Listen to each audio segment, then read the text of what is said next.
Brochs, the mysterious circular symbols of Scotland. Hundreds of these ancient stone structures dot the Scottish Highlands, but the true purpose of brochs continues to baffle experts.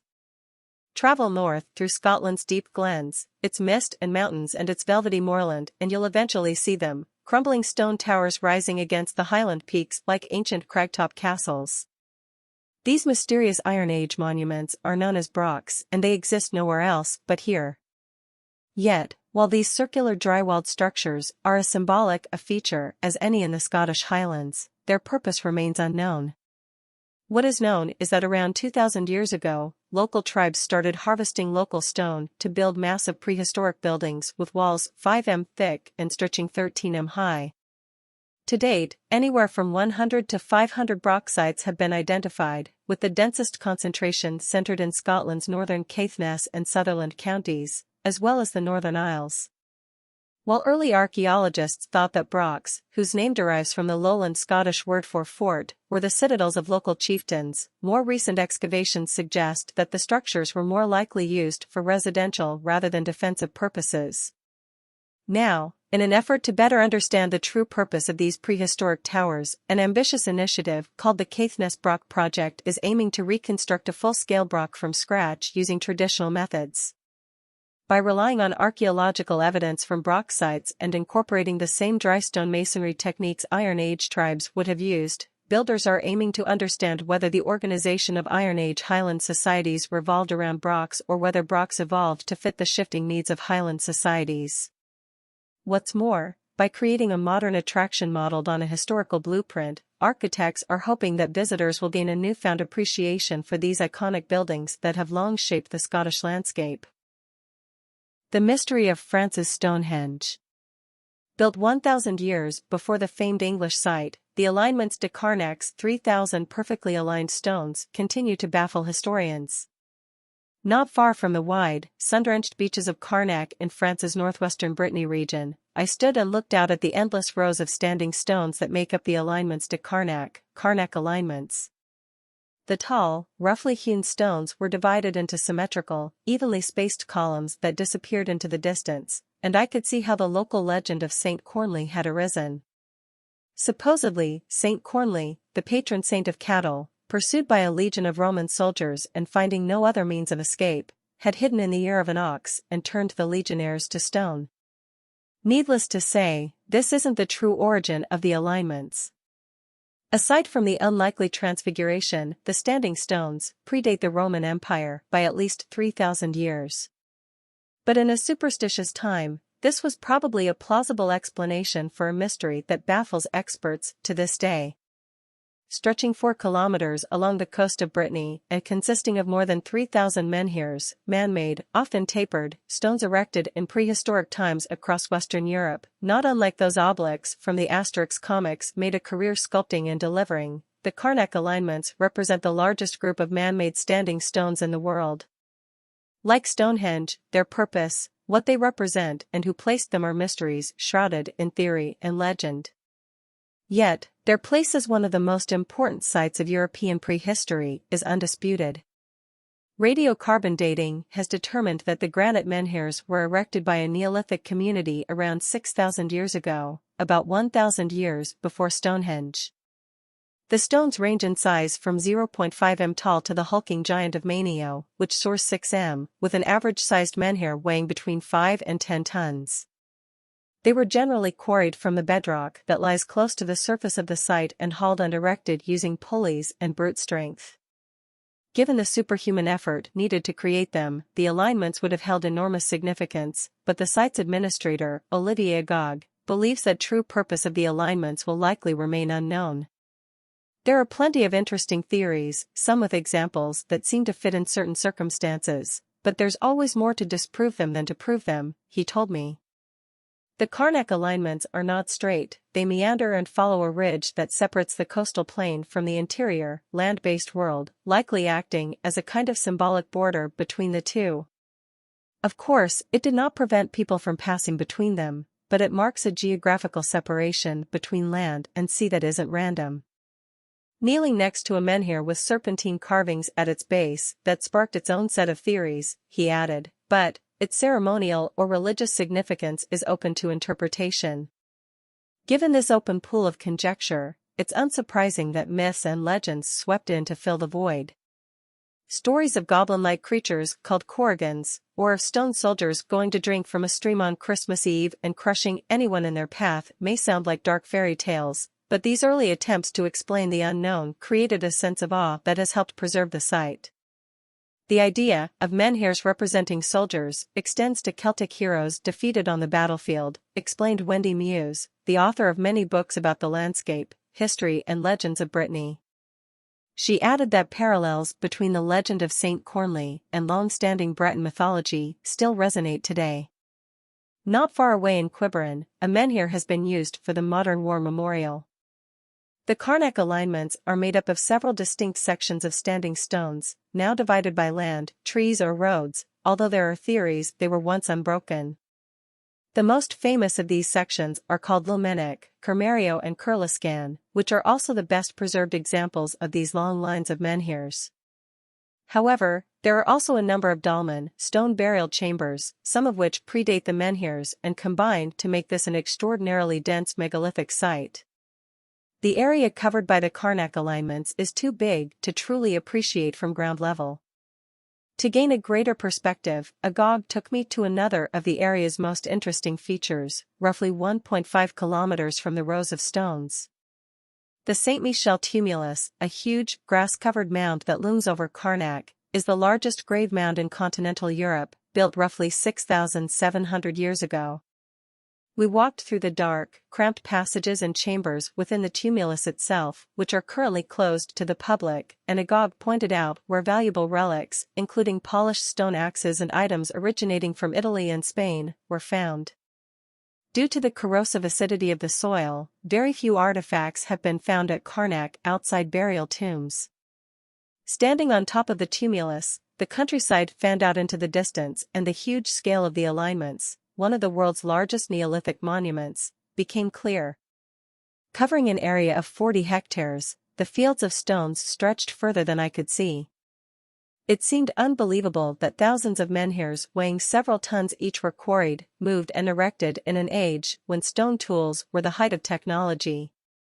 Walking back through the menhirs, Agog explained while the alignments are reasonably well preserved, both nature and humans have altered the appearance of the site over time.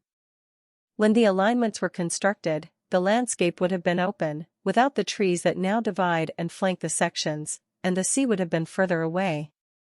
And in the past 6,000 years, some of the menhirs have toppled over, including one last year. Humans have altered the site in other ways.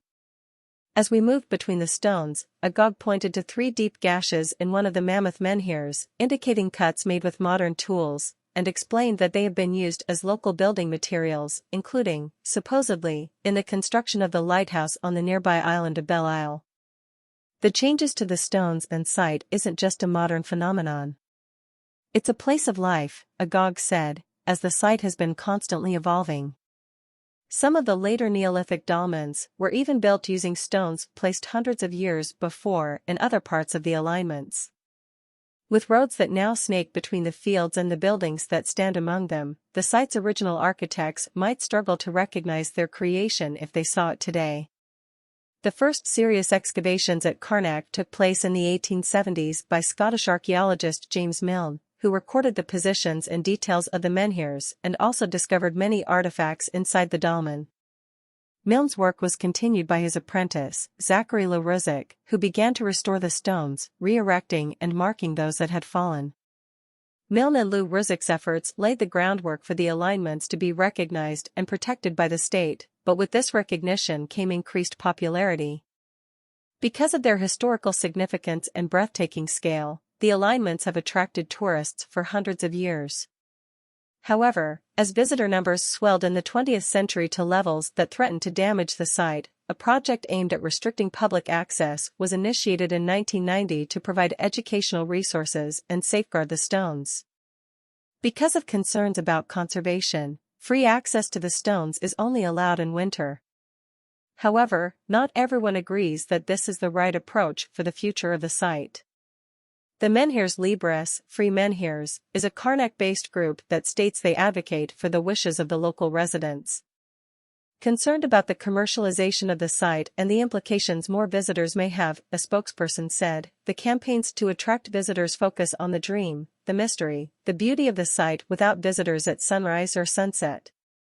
The photos and videos never show the reality of overcrowding in summer with traffic jams on the roads and cars parking anywhere possible. The group believes that with better organization, the flow of tourists could be managed between the different sections of the alignments to avoid high concentrations in particular areas. Regardless of the site's future management, the alignments stand as a monument to human inspiration and ability. With technology now at our fingertips, there are few things that can't be found with our phones. But here, on this stretch of remote French coastline, it's refreshing to be presented with a genuine mystery that has persevered for millennia. The royal roots of Quebec's French.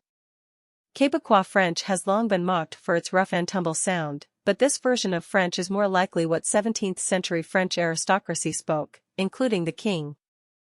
It was a perfect sun-splashed summer afternoon as my mother and I meandered through Quebec City's old town, stopping at Place Royale, a 400-year-old cobblestone square of historical greystone buildings with dormer windows and pitched roofs in red, copper and slate. My mother was born and raised in this French-speaking city, so I knew that now, at 80, it meant a lot to her to be back for a visit. As we reminisced, the sound of the local accent floated around us, and I thought about something I'd recently heard, that while the French spoken in Quebec may not ring as romantic or mellifluous to the ear as contemporary Parisian French, now considered the gold standard, the way the Quebecois speak is actually closer in pronunciation to the French used by 17th-century aristocrats, and even the king. I grew up in Montreal in the 1960s and 70s, when Anglophones, along with the French from France, mocked the rough-and-tumble pronunciation of Quebec French, comparing it to the quacking of ducks. I myself was always deeply embarrassed in the company of my Anglophone classmates at French immersion school. So-called pundits and my teachers, who hailed from France and Morocco, said that the relaxed Quebec pronunciation was disgraceful, that it made a mockery of the language of Molière. As it turns out, the celebrated 17th-century playwright likely sounded more like a modern-day Quebecois, rather than a contemporary Parisian, than they knew. I'd actually balked when someone told me this a few weeks earlier over lunch at a café in North Hatley, a quaint village in the gently mountainous eastern townships, southeast of Montreal. I'd known that Quebecois French had retained many vestiges of Le Français du Roi or the King's French, especially in its vocabulary, but I drew the line at pronunciation. There's no way that Louis XIV said, pas, voilà, or to et mot. I'd said incredulously, as I compared those to the more commonly accepted pronunciations of pas, voilà, and toi et moi. But there are logical linguistic and historical reasons why Quebecois French is different from French French, what linguists call normative or neutralized French. There is one thing that characterizes Quebecois French and that is its rhythm, said Chantal Bouchard, a sociolinguist in the French department at Montreal's McGill University and author of Méchante langue, la légitimité linguistique du français par le Québec, wicked language, the linguistic legitimacy of the French spoken in Quebec. We in Quebec have conserved something from 17th-century French, the distinction between the long vowels and the short vowels. She gave the example of the ai/e vowel. If one says vous faites, you do/make, the Quebecois vowel is short, as in get, but if one says la fête, the party, the vowel is long, as in hey. The French have not conserved this short/long vowel difference, she explained. They still spell fates and fate differently, but they pronounce them both the same way. Claude Poirier, a historian of Quebec French at the Université Laval in Quebec City, has spent a lot of time poring over 17th-century archival documents to determine if the spelling of certain words could give us an idea of their pronunciation. He found that in the 1658 Courtax, a lawyer who came to Quebec from Poitou in west-central France spelled perdre, lose, as pardre, which is closer to how some people in Quebec still pronounce the word. Another example he found was the word devoir, must or to be obligated to. It was spelled devour, he said, and was pronounced devoir, the way many elderly Quebecois still pronounce it today. Another major difference is vocabulary. Words like char for car, pièce, slang for dollar, dispendier for expensive, patate for potato, and bar for locked instead of the normative French for la clef, closed with a key, all originate from a more antiquated French no longer used in France.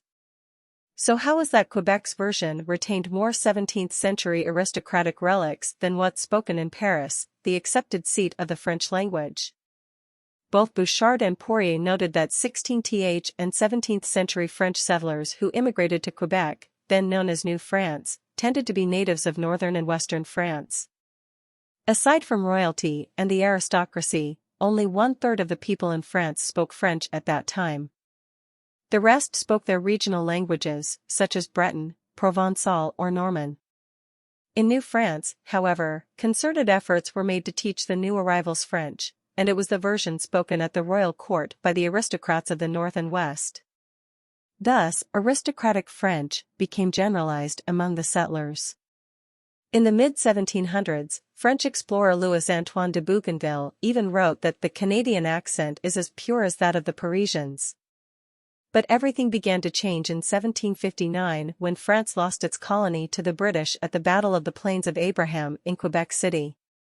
Contact between France and New France was ruptured, and with the signing of the Treaty of Paris in 1763, a good part of the elite returned to Europe. More dramatic changes came with the French Revolution, cutting off the mother country from its former colony for another 4 decades. It seems more like old France lives on in Canada, and that it is our country, France, which is the new one. According to Poirier, during this period of alienation, scholars in France embarked on a massive effort to spread the use of French and standardize its grammar and pronunciation. The bourgeoisie dumped all the pronunciations they didn't deem perfect, and they continued their purification through the 18th century, he said. In short, French in France changed, while in Quebec it stayed more or less the same. The Québécois are conservatives, said Poirier. They conserved the French language as it was spoken in the Ancien Régime. By the time the French began traveling to Quebec again, then known as Lower Canada, around 1830, the differences had become extreme. When famous French thinker Alexis de Tocqueville visited in 1831, he wrote in a letter to his mother, "Canada raises our curiosity. The French nation has been preserved there." As a result, one can observe the customs and the language spoken during Louis XIV's reign. And in another letter, he admitted, "It seems more like old France lives on in Canada, and that it is our country, France, which is the new one."